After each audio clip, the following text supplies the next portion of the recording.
Dr. Vextar pressed his long, scaled finger against the scanner. The blue light swept across his yellow eyes, and the ship's door slid open with a soft hiss. He walked into the command center of his research vessel, the Scientific Glory. Around him, his team worked at their stations. The soft glow of computer screens lit their faces in the dim room. "Report," Vextar said. His voice carried the authority of someone who had spent 50 years studying dead civilizations across the galaxy. His assistant, Dr. Krianal, looked up from her workstation. She was young for a Zilithian, only 30 years old, with bright green scales that still held their youthful shine. "Sir, we have completed the initial scan of the third planet. The readings are ... strange." Vextar moved closer to her screen. On it, he could see images of a blue and green world covered in clouds. "Strange how? There are ruins everywhere." "Sir, cities, roads, structures. But they all look old, very old, and primitive." Krianal touched her screen, and the image zoomed in on what looked like crumbling buildings. The metal work is simple, basic iron and steel, some concrete and plastic. Vextar made a sound of interest deep in his throat. As the head of the Galactic Council's archaeology team, he had seen many dead worlds. But this system, which the star charts called Sol, was supposed to be empty. The galactic surveys had marked it as lifeless for over 1,000 years. "Show me more," he said. The screen changed to show images from the planet's surface. Krianal had sent down small robots to take pictures and collect samples. The robots had found the remains of great cities. Tall buildings reached toward the sky, but many had fallen down. Nature was slowly taking back the land. Trees grew through broken roads. Vines covered the sides of buildings. "Look at this, sir." Krianal pointed to an image of what looked like a flying machine. It had wings and engines, but the design was simple. "We found hundreds of these. They used some kind of chemical fuel. Very basic." Vextar studied the image. In his 50 years of work, he had seen the remains of many civilizations. The smart ones built ships that could travel between stars. The really smart ones learned to fold space and time. But this ... This looked like something a child might build. "What about their weapons?" he asked. Another team member, Dr. Zinthara, spoke up from across the room. She was older than Krianal, with dark blue scales that showed her age and experience. "Sir, we found their military bases. Their weapons are, well, they're almost funny." She brought up new images on the main screen. Vextar saw pictures of metal tubes with handles. These appear to be their small weapons. They work by using small explosions to push metal pieces very fast. No energy beams, no plasma, just ... metal pieces. Vextar blinked slowly, the way Zilithians did when they were surprised. "Metal pieces?" "Yes, sir. And their big weapons are not much better. We found missiles that use chemical rockets, bombs that work with old-style explosions. Even their space weapons are simple." Zinthara shook her head. "Sir, I have studied weapons from 300 different worlds. These are the most basic I have ever seen." The team continued their work for several more hours. They found more evidence of this strange civilization. The beings who lived here had called themselves humans. They had built cities all over their world. They had even reached their moon and the fourth planet in their system, which they called Mars. But everything they built was simple. Their computers used basic circuits. Their power came from burning fossil fuels or simple nuclear reactions. Their medicine was crude. Their technology looked like something the galaxy had used thousands of years ago. "Sir," Krianal said, "I think we need to report this to the Council." Vextar agreed. This was too interesting to keep to themselves. He activated the long-range communicator and sent a message back to the galactic capital. Within hours, he received orders to continue studying the system and prepare a full report. Over the next few weeks, the team explored every part of the Sol system. They found more human ruins on Mars. The fourth planet had small colonies that looked like they had been built recently before the humans disappeared.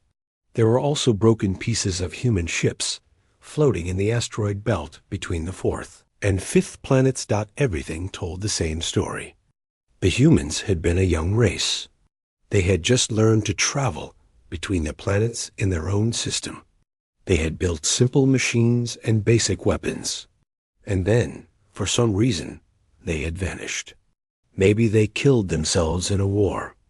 Zinthara suggested one day as they studied images of destroyed cities. Or maybe a disease got them, Crianel added. Some of these cities looked like they were left in a hurry. Vextar was not sure. But one thing was clear. The humans had not been advanced enough to travel to other star systems.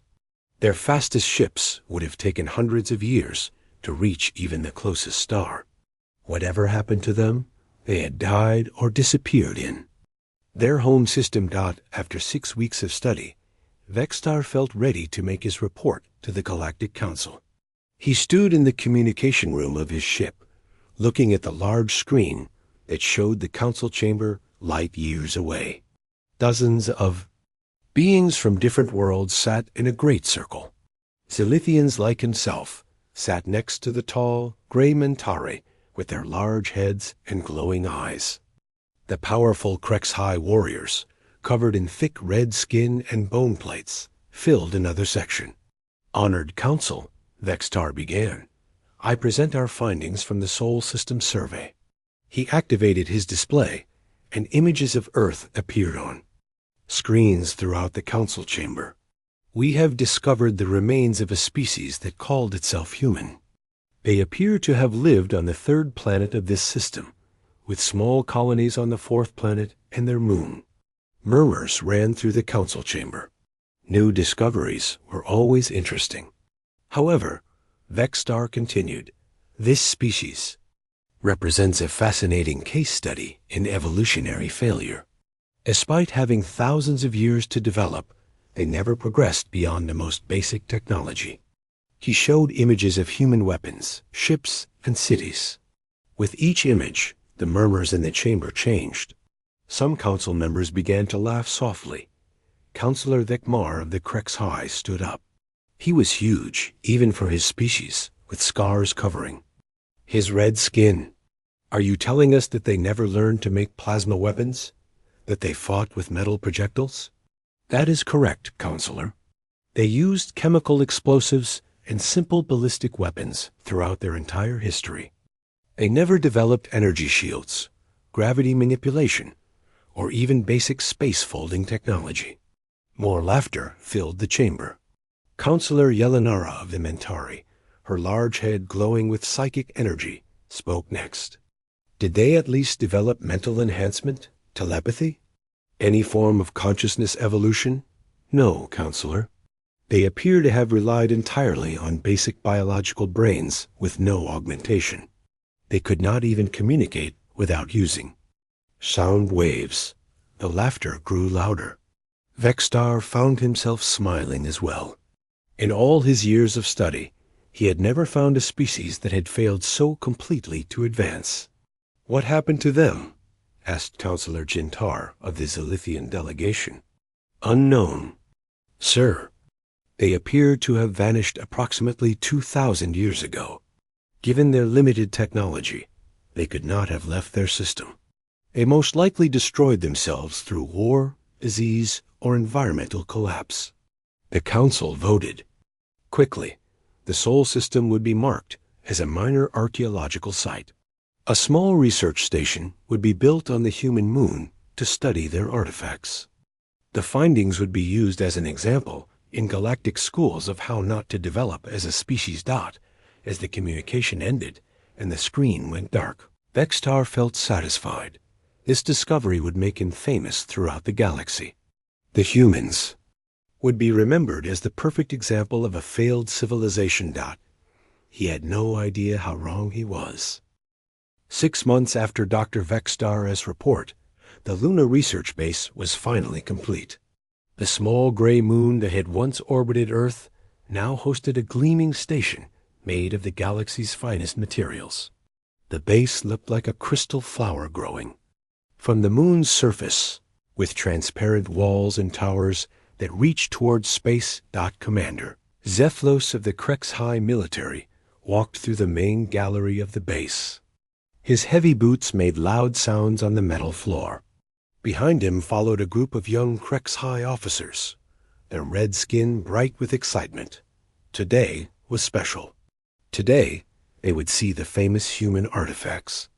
"Pay attention," Zeflos said in his deep voice. His words echoed off the high ceiling. "Today you will learn about failure. You will see what happens when a species does not push itself to grow stronger." The group stopped in front of a large display case. Inside, carefully arranged on white shelves, were dozens of human weapons. Zeflos pointed to a black metal object with a long barrel and a handle. "This," he said, picking up the weapon, "is what humans called an assault rifle." They thought this was advanced military equipment. The young officers leaned closer to look. The weapon looked ancient and crude compared to their plasma rifles and energy cannons. "How does it work, sir?" asked Lieutenant Kexana, a young female. With bright red scales, Zeflos smiled, showing his sharp teeth. "It uses small metal bullets. When you pull this trigger, a tiny explosion pushes the bullet out of this tube. The bullet flies through the air and hits the target." The officers looked confused. Lieutenant Mortek, older than the others, raised his hand. "Sir, what if the enemy has energy shields?" "The bullet bounces off," Zeflos said simply. "The humans never learned to make bullets that could get through energy shields. They just hoped their enemies would not have better protection." Laughter filled the gallery. The officers could not believe that any species would use such basic weapons. Zeflos moved to the next display. "And this is their idea of a tank." He pointed to a picture of a large metal vehicle with tracks and a big gun. "Look at it. It moves on the ground using metal tracks. It cannot fly. It cannot teleport. It just drives around slowly, hoping not to get hit." "What about their spaceship, sir?" asked Kexana. Zeflos led them to a model of a human spacecraft. It looked like a white tower with engines at the bottom. "This is their space shuttle. They used it to travel from their planet to their moon. The journey took 3 days." The officers stared in amazement. Their own ships could travel between planets in hours using spacefold technology. 3 days to reach their moon? Mortek asked. "How long would it take them to reach another star?" "They never did," Zeflos replied. "Their fastest ships would need thousands of years to reach even the closest star. They were trapped in their own system, like bugs in a bottle." More laughter echoed through the gallery. Word of these demonstrations had spread throughout the galaxy. Every day, ships arrived carrying visitors who wanted to see the human artifacts for themselves. Scientists, military officers, students, and tourists all came to Luna Base to laugh at human technology. Dr. Vextar had become the most famous archaeologist in the galaxy. He gave tours to important visitors, telling them about human failures. Museums on 100 worlds now had displays showing human artifacts next to signs that said, "What not to build." The Galactic Military Academy used human weapons as training aids. Young soldiers learned about the importance of energy shields by shooting human bullets at them. The bullets bounced off harmlessly, proving how useless such primitive weapons were. "Sir," Kexana said as they looked at more displays, "if humans were so weak, how did they survive long enough to build all these cities?" Zeflos thought about this. Good question. They probably fought mostly against each other. When everyone has the same weak weapons, even weak weapons can be dangerous. But against real military technology, He shrugged his massive shoulders. The tour continued through more galleries.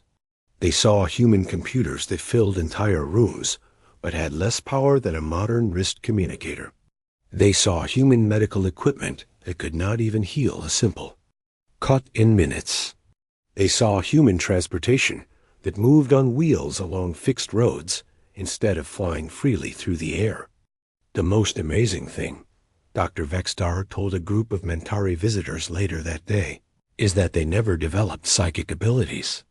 They had to use mechanical devices to communicate across distances. They could not read each other's thoughts. They could not move objects with their minds. They were trapped inside their own skulls. The Mentari delegation found this especially funny. Their species had developed telepathy millions of years ago. The idea of being unable to share thoughts with others seemed impossible to them. How did they coordinate their military actions? Asked Elder Sileneth, her large head glowing brighter with amusement. They used radio waves, Vextar explained. Simple electromagnetic signals that any enemy could detect and block. The Mentari made soft humming sounds, which was how they laughed. In the command center of Luna Base, the daily reports were always the same. More visitors, more laughter, more amazement at human primitive technology. Base Director Shentar, a middle-aged Zilithian with dark green scales, read through the latest visitor logs. Over 300 beings had toured the base that day. Representatives from 12 different worlds had requested copies of human technology records to use in their own educational programs. The Galactic Council was so pleased with the base that they were planning to expand it. "Sir," said Communications Officer Dalanex, "we have another request for a research permit. The University of Altair wants to send a team to study human metallurgy." Chentar approved the request without looking up from his reports. Human metallurgy was laughably simple. Steel and iron, mostly. Some aluminum and copper. Nothing that could not be learned in a few days. Outside the base, space traffic was busier than ever. Ships came and went constantly, bringing new visitors to see the Museum of Failure. The Luna Base had become one of the most popular tourist destinations in the sector. But deep in space, far beyond the outer planets of the Sol system, something was moving. The object was too distant for the base's sensors to detect clearly. It appeared on their screens as just another piece of space debris, probably a chunk of ice or rock drifting in from the outer system. The computer marked it as Unknown Object 7749 and filed it away with thousands of other unimportant contacts. If anyone had looked more closely, they might have noticed that this piece of debris was moving in a straight line. They might have seen that it was slowing down as it approached the inner system. They might have realized that its course would bring it directly past Earth and its moon, but nobody looked closely. Why would they? The Sol system was empty except for primitive human ruins. What possible threat could a dead system pose to the mighty Galactic Council? In the base's museum, Commander Zeflos was finishing another demonstration. He held up a human pistol, a small black weapon that fit in one hand. "This is their personal defense weapon," he told his audience. "It fires one small bullet at a time. After each shot, the user must pull the trigger again. No automatic fire, no energy beam, no smart targeting. Just point and hope." The audience laughed and took pictures. Some of them bought souvenirs from the gift shop. Model human weapons that did not work. Books about human failure. T-shirts that said, "I visited the Luna Museum and all I got was this primitive artifact."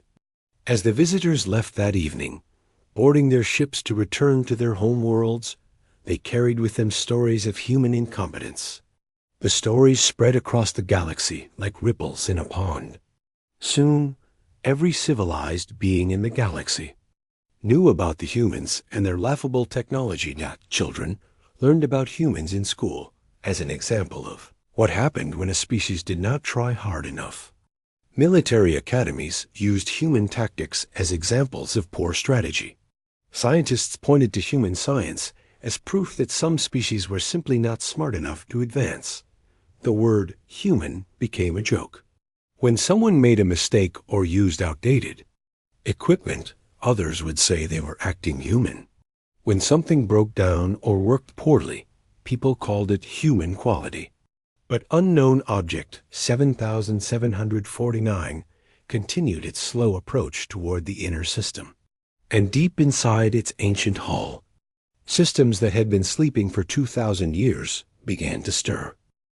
Unknown object 7749 drifted past the orbit of Neptune, the 8th planet in the Sol system.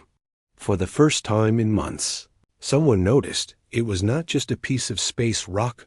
Junior sensor technician Melvash was working the night shift in Luna, Base's detection center.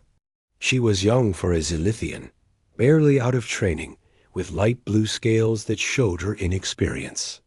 Most of the senior staff thought watching for space debris was boring work, so they gave it to the newest team members. Melvash stared at her screen, trying to stay awake. The display showed thousands of small objects floating through space. Bits of ice, chunks of rock, old human satellites that had stopped working long ago. All of it harmless junk drifting in the darkness. But one object caught her attention. It was bigger than the others, and it was moving in a straight line. Most space debris tumbled as it moved, spinning slowly through space. This object was not spinning. It moved with purpose. She typed commands into her computer, asking for a better scan. The results made her blink in surprise. The object was roughly cylindrical, about 2 kilometers long and half a kilometer wide. It was made of metal, not ice or rock, and it was definitely artificial. Supervisor Chen called. She called to the older Zilithian across the room. "I think I found something interesting." Chen Call walked over to her station. He had dark green scales marked with the scars of age and experience. "What is it, Melvash?" "This object, sir. It's not natural. Look at the shape and composition." Chen Call studied her screen for a moment. "Probably another human derelict. Their system is full of old junk. Log it and move on. But, sir, it's big. Much bigger than anything else we've found, and it's moving toward the inner system. So, dead ships drift all the time. The gravity from the inner planets pulls them in eventually." Chen Call started to walk away and stopped. "What's its estimated arrival time in the inner system?" Melvash checked her calculations. "About 72 hours, sir. It will pass close to Earth and the Moon." "Fine. Send a note to the base director. Maybe the archaeology team will want to look at it when it gets here. But don't bother anyone important. It's just more human junk." 3 levels down from the sensor center, in the base's research section, Dr. Criano was working late. She had been studying human technology for 6 months now, and every day brought new examples of their primitive ways. Tonight, she was looking at human computer systems. The humans had built room-sized machines to do simple math. Their most advanced computers could barely manage basic calculations that a modern child's toy could do instantly. How did they survive with such limited technology? She wondered aloud. Her assistant, a young Mintari named Kylanth, looked up from her own work. Kylanth was unusual for her species. Most Mintari had strong psychic abilities, but hers were much stronger than normal. She could sense thoughts and emotions from great distances. "Dr. Crianol," Kylanth said slowly, "may I ask you something?" "Of course." "When I try to sense the psychic history of these human artifacts, I find nothing. Not the emptiness of dead things, but something stranger. It's like the psychic echoes have been deliberately removed." Criano frowned. "Every object touched by intelligent life held some psychic imprint. Even the oldest artifacts usually had traces of the thoughts and emotions of those who made them. Maybe humans were psychically null. Some species never develop mental abilities. That's what I thought at first. But I've been studying the reports from Earth. The human ruins there are the same. No psychic traces at all. It's as if someone carefully wiped away all evidence of human thoughts and feelings. Why would anyone do that? Kylanth shook her head. I don't know, but it feels deliberate. Far above them, in his quarters near the top of the base, Commander Zeflos was reviewing security reports. Luna Base was supposed to be safe, but he was a careful soldier. He always checked the daily threat assessments. The report mentioned the approaching object that Mel Vash had detected. Zeflos read the details with growing interest. A 2-kilometer-long metal cylinder was definitely not normal space debris. He called up the sensor data on his personal screen. The object's shape was unusual. It was smooth and streamlined, like it was built to move through space efficiently. Most human ships he had seen were boxy and crude, designed only to work, not to work well. Computer, he said to his room's artificial intelligence. Compare this object's design to known human spacecraft in our database. The computer hummed for a moment. No match found, Commander. This design does not appear in any human spacecraft records. Zeflos leaned back in his chair. That was odd. The archaeology team had cataloged hundreds of human ship designs. Everything from small shuttles to large colony ships. But none of them looked like this. Computer, what is the largest human spacecraft on record? The largest documented human vessel was a colony ship called New Horizon, measuring 800 meters in length. The approaching object was more than twice that size, and its design was completely different from anything in the human database. Zeflos felt a small worry growing in his mind. As a military commander, he had learned to pay attention to things that didn't fit expected patterns. This object was definitely not fitting the pattern. He opened a communication channel to the base's senior staff. All department heads report to the command center in 30 minutes. We need to discuss the approaching object. Meanwhile, the object continued its steady approach. As it passed the orbit of Uranus, deep inside its hull, systems that had been dormant for millennia began to respond to new signals. Passive sensors swept the inner system, collecting information about the current state of affairs. The sensors detected the Luna base immediately. They analyzed its construction, its energy, signatures, its communication patterns. They identified the species present: Silithian, Krexhai, Mentari, and others. But no humans. Ancient computers processed this information with machine logic that was both alien and terrifyingly efficient. The data was compared to files that were 2,000 years old, files that contained very specific instructions about what to do if certain conditions were met. Condition 1. Human presence in Sol system, negative. Condition 2. Alien presence in Sol system, positive. Condition 3. Alien interaction with human artifacts, positive. Condition 4. Nature of alien interaction with human artifacts, analyzing. The computers accessed communication satellites that the humans had left in the outer system. These satellites had been broadcasting for centuries, collecting radio signals from throughout the galaxy. The computers quickly found and downloaded thousands of hours of galactic communications. They learned about the Galactic Council.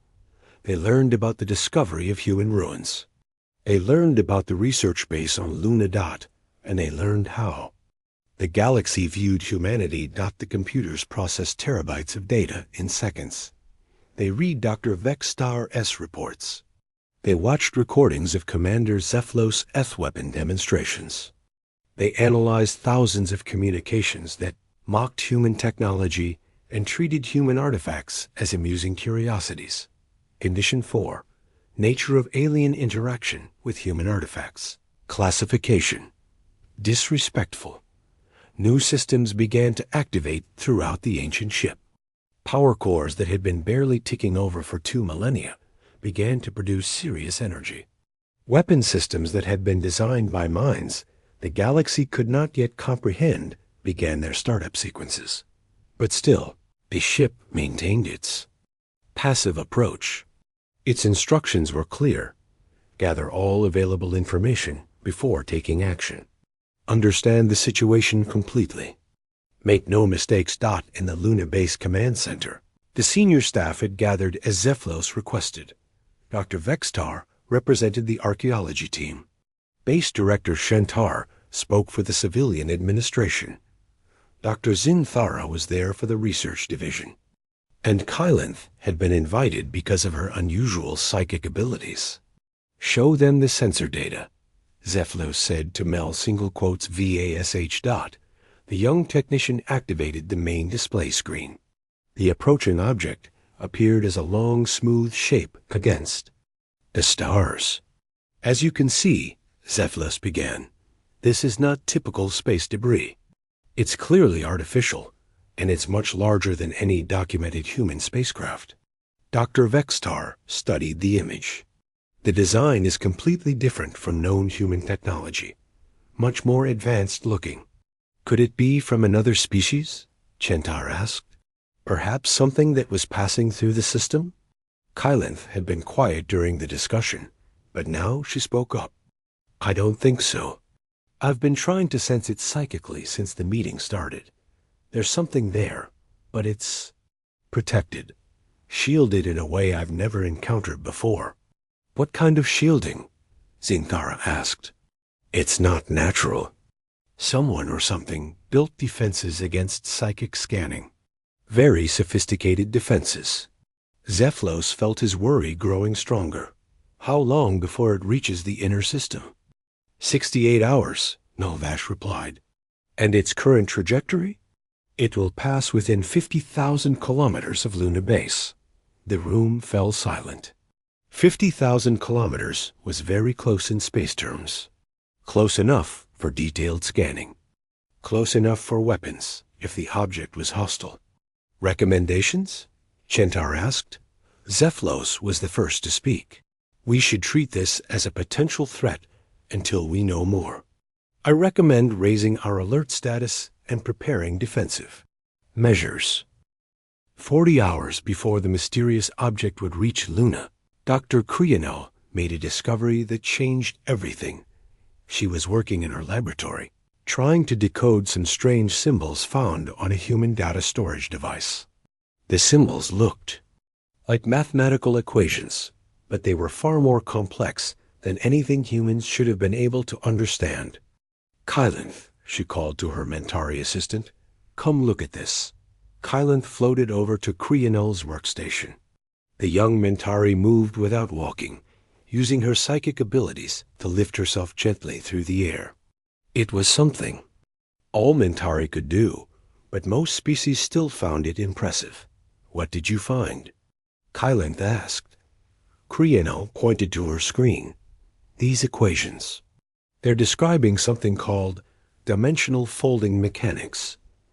But according to our records, humans never developed space folding technology. Maybe they were trying to learn about it? No, look closer. These aren't study notes or research papers. These are construction blueprints. Instructions for building a spacefold drive. Krianel's voice grew excited. And not just any drive. This design is more advanced than anything the Galactic Council uses. Kylanth studied the equations. Even with her limited technical knowledge, she could see they were incredibly sophisticated. Where did you find this? In a data core from what we thought was a simple human cargo ship. But if they had this technology, why were all their other ships so primitive? Before Kylanth could answer, an alarm sounded throughout the base. The lights changed from white to yellow, indicating a priority alert. All senior staff report to the command center immediately. Came Base Director Shentar's voice over the communication system. In the command center, the main screen showed new. Information about the approaching object. The sensor readings had changed dramatically in the past few hours. Report, Chentar said as the staff gathered. Melvash, the young sensor technician, looked nervous. Sir, the object has begun broadcasting. We're receiving signals on multiple frequencies. What kind of signals? Complex mathematical sequences. Prime numbers, geometric proofs, and something that looks like star charts. Commander Zeflos stepped forward. Star charts? Yes, sir. Maps of local space showing the positions of stars and planets. But these charts are incredibly detailed. They show things our best sensors can barely detect. Dr. Vextar studied the data flowing across the screens. This is far beyond known human capabilities. Their astronomy was basic at best. There's more, Melvash continued. The broadcasts include what appears to be historical records. Timestamps going back over 2,000 years. And they're all in human languages. That's impossible, Vextar said. We've been studying human technology for months. They never developed anything this advanced. Kylanth had been quiet, but now she spoke with urgency in her voice. Dr. Vextar, we need to tell them about the data core. What data core? Chentar asked. Krianel explained about her discovery. As she described the advanced equations and blueprints, the faces around the room grew increasingly worried. You're saying that humans had spacefold technology? Zeflos asked. Technology more advanced than ours? According to these plans, yes. Then why didn't we find any evidence of it in their ruins? Kylanth had been thinking about this question for hours. What if they hid it on purpose? What if all the primitive technology we found was meant to be found? The room fell silent, as everyone considered this possibility. But why would they do that? Chentar asked. I don't know, Kylanth admitted. But I've been studying the psychic traces around their artifacts. Or rather, the complete lack of psychic traces. Someone went to enormous effort to wipe away all mental imprints from human technology. That level of psychic cleansing requires abilities far beyond anything humans were supposed to have. More alarms began sounding. Melvash's hands flew over her controls as new data flooded in. Sir, the object is accelerating, and it's changing course. Show me, Zeflos ordered. The main screen displayed the object's new trajectory. Instead of passing by at a safe distance, it was now heading directly for Luna Base. Time to arrival? Chentar asked. 18 hours, sir. 18 hours? But you said it would take 68 hours at its previous speed. Yes, sir. But it's moving. Much faster now. And, sir, our sensors are detecting massive energy buildups inside the object. Zeflos felt cold fear creeping up his spine. As a military commander, he had seen energy signatures like this before. They usually came from ship weapon systems charging for battle. Dr. Vextar, he said carefully, is there any possibility that this object is not human? I don't know anymore. The broadcasts are definitely in human languages. But the technology is far beyond anything we've cataloged. Could it be a human ship that was hidden somewhere in the outer system? Perhaps it was away when their civilization collapsed? It's possible. But if so, it represents a completely different level of human technology than anything we've seen. Kylanth closed her eyes and extended her psychic senses toward the approaching object. For a moment, she touched something vast and alien. Not alien as in non-human, but alien as in utterly foreign to her understanding. There are minds aboard. That ship, she said quietly. Everyone turned to look at her. Minds? Plural, Chentar asked. Yes, but they're not biological minds. They're artificial. Machine intelligences of incredible complexity. She opened her eyes, and the others could see fear in them. And they're angry. Angry about what? About us. About what we've done here. About how we've treated human artifacts. Kylanth's voice was barely a whisper. They've been watching us, listening to our communications. They know about the museum. They know about the demonstrations. They know we've been mocking human technology. Zeflos immediately moved to the tactical station. Raise shields. Charge all weapons. Send an emergency signal to the nearest Council fleet. Sir, Communications Officer Dalinex called out. We're receiving a new transmission from the object. Put it on speakers. The transmission began with a series of musical tones, complex harmonies that somehow conveyed intelligence and purpose. Then, a voice spoke. It was clearly artificial, but with subtle inflections that made it sound almost alive. Greetings to the inhabitants of Luna Base. This is the HCDN Retribution Deep-Range Reconnaissance and Pacification Vessel of the Human Colonial Defense Network. The command center fell completely silent. We have been monitoring galactic communications for the past 847 standard years. We are aware of your presence in the Sol system and your activities regarding human cultural artifacts. Dr. Vextar stepped closer to the speakers. HCDN? Human Colonial Defense Network? There's no record of any such organization. The voice continued, as if it had heard him. We understand there may be confusion about human capabilities. This is intentional. What you have discovered in the Sol system represents deliberate misdirection, designed to protect advanced human technology from falling into hostile hands. Misdirection? Vextar whispered. The primitive artifacts you have been studying were placed specifically for discovery by less advanced species. They do not represent the true scope of human technological achievement. Commander Zeflos found his voice. What do you want?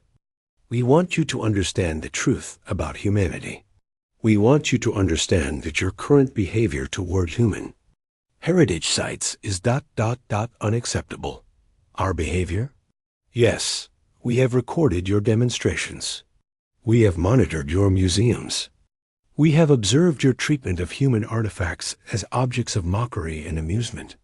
The temperature in the command center seemed to drop several degrees.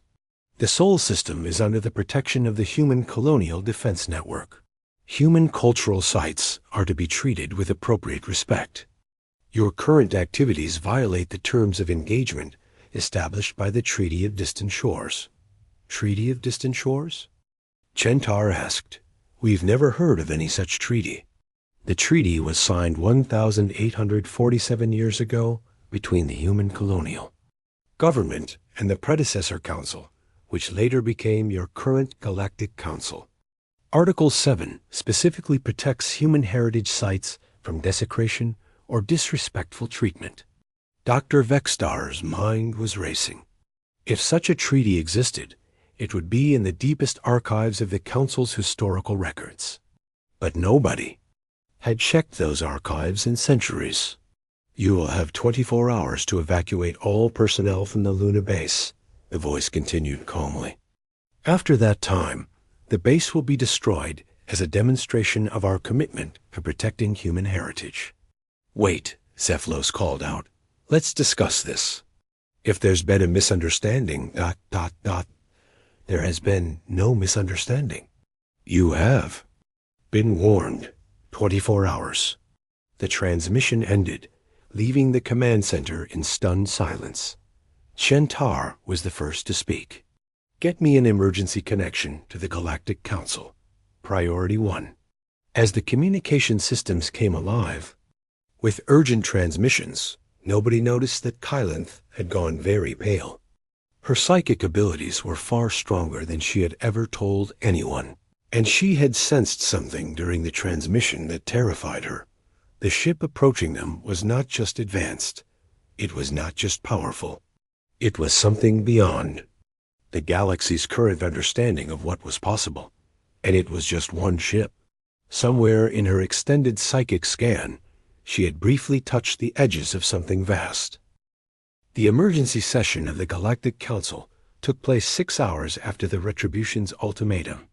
Representatives from across the galaxy appeared on screens throughout the council chamber, their faces showing confusion and growing fear. Counselor Mel Thick of the Zilithian delegation called the session to order. His ancient scales were dark with age and worry. We have all heard the recordings from Luna Base.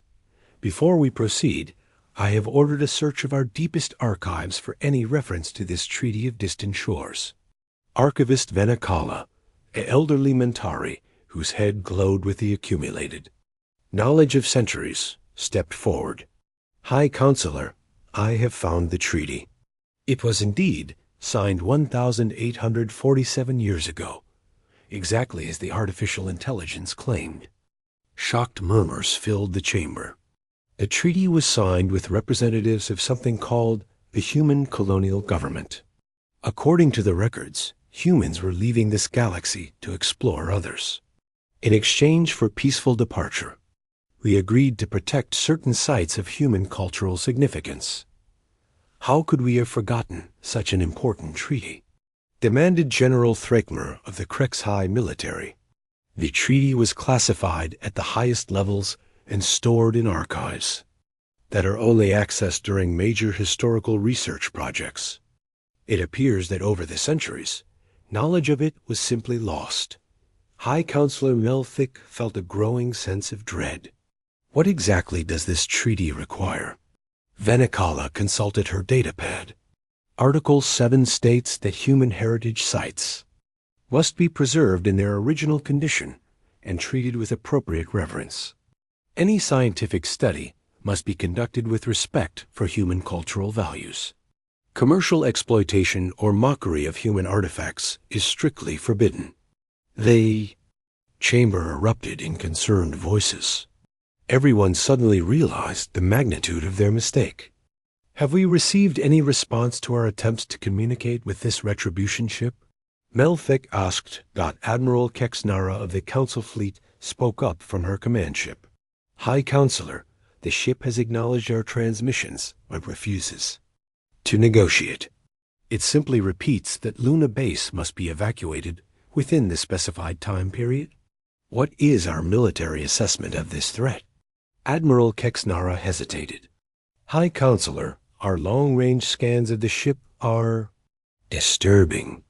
Its energy signatures are unlike anything in our databases. The power output alone suggests weapon capabilities that far exceed our defensive systems. Are you saying we cannot protect Luna Base? High Counselor, I am saying that attempting to fight this ship would likely result in the destruction of any fleet we send against it. Back on Luna Base, the evacuation was not going well. Many staff members refused to believe that a single ship could threaten a facility protected by the galaxy's most advanced technology. This is ridiculous, Dr. Vextar said as he packed his research materials. One ship against the entire Galactic Council? Even if it has advanced weapons, our combined fleets could overwhelm it. Commander Ziflos was supervising the evacuation from the command center. His military experience told him to take any unknown threat seriously, but even he had trouble believing that humans could have built something powerful enough to challenge the Council. Commander, Melvash called from her sensor station, the ship has stopped. Stopped where?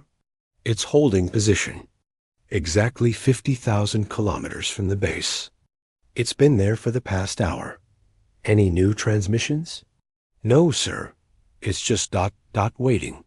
Dr. Kriano was in her laboratory, making final copies of her research data, when Kylanth approached her with an expression of terror on her face. Doctor. Kriano, we need to leave. Now? What's wrong? I've been monitoring the ship psychically. Something is happening aboard it. The artificial minds are preparing for something. And they're not alone. What do you mean? There are other ships. Hundreds of them, scattered throughout the galaxy. They're all connected in some kind of network. And they're all focused on this moment. Kriano felt cold fear wash over her. You mean this ship isn't acting alone? No, this is some kind of coordinated action. The artificial minds are sharing information across vast distances instantly. Whatever technology they're using for communication makes our fastest transmissions look like smoke signals. 18 hours after the ultimatum, Luna Base was almost empty. Only a skeleton crew remained to monitor the evacuation and maintain essential systems. The Retribution had not moved from its position, but its energy readings continued to climb. In the council chamber, the debate continued. "We cannot simply surrender to threats," General Thrakmer argued. "If we give in to this demand, what's to stop other species from making similar threats?" "General," High Counselor Melthick replied wearily, "this is not some random species making demands. These are the original inhabitants of the Sol system, acting under a treaty that we signed and then forgot. But they abandoned the galaxy. They have no right to return and make demands." Archivist Venicala spoke up again. "Actually, General, according to the treaty, they retained all rights to their heritage sites. Their departure did not void their cultural claims." Admiral Kexnara's voice cut through the debate. "High Counselor, we have a new development. The Retribution is powering up what appears to be its primary weapon system. How much time remains in their ultimatum?" 47 minutes, sir." With 30 minutes remaining, the last shuttle left Luna Base. Commander Zeflos was among the final evacuees, having stayed to ensure all personnel were safely away. As his shuttle pulled away from the base, he looked back at the facility that had become the galaxy's most popular tourist destination. The base still looked beautiful, its crystal spires reaching toward the stars. It was hard to believe that it would soon be destroyed by a single ship that had appeared from the darkness of space. "Commander," his pilot said, "we're receiving a transmission from the Retribution." "Put it through." The same artificial voice they had heard before filled the shuttle's cabin. "Commander Zeflos, you have conducted yourself with honor during this evacuation. We acknowledge your military professionalism." Zeflos activated his communicator. "Retribution, is there no way to resolve this without destroying the base? Surely we can reach some agreement." "Commander, the base represents a violation of treaty obligations that your people have ignored for centuries. Its destruction will serve as a reminder that human heritage sites are to be respected, not mocked. But the base contains valuable research data. Destroying it will set back galactic archaeology by decades. Commander, the base contains stolen human artifacts being used for entertainment purposes. Its destruction will return stolen property to its rightful guardians." There was a pause. Then the voice continued with something that almost sounded like sadness. "Your species and others in this galaxy show great promise. In time, you may advance enough to understand why this action is necessary. Until then, remember, this lesson, respect for others' heritage, is not optional." With 5 minutes remaining in the ultimatum, every ship in the area had pulled back to a safe distance. Long-range sensors from across the galaxy focused on the Sol system, watching to see what would happen. The Retribution moved for the first time in hours, rotating slowly until one end pointed directly at Luna Base. Energy readings spiked beyond anything the galactic sensors had ever recorded. "All ships, this is the Retribution. Final warning. Any vessel within 50,000 kilometers of Luna Base in 60 seconds will be considered hostile." The countdown began at 0. The Retribution fired.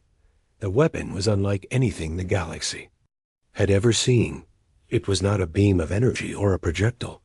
Instead, space itself seemed to fold around Luna Base. The facility simply came apart, not destroyed by explosion or fire, but disassembled at the molecular level with surgical precision. Within 30 seconds, Luna Base had been reduced to its component atoms, which scattered into space as a faint cloud of dust.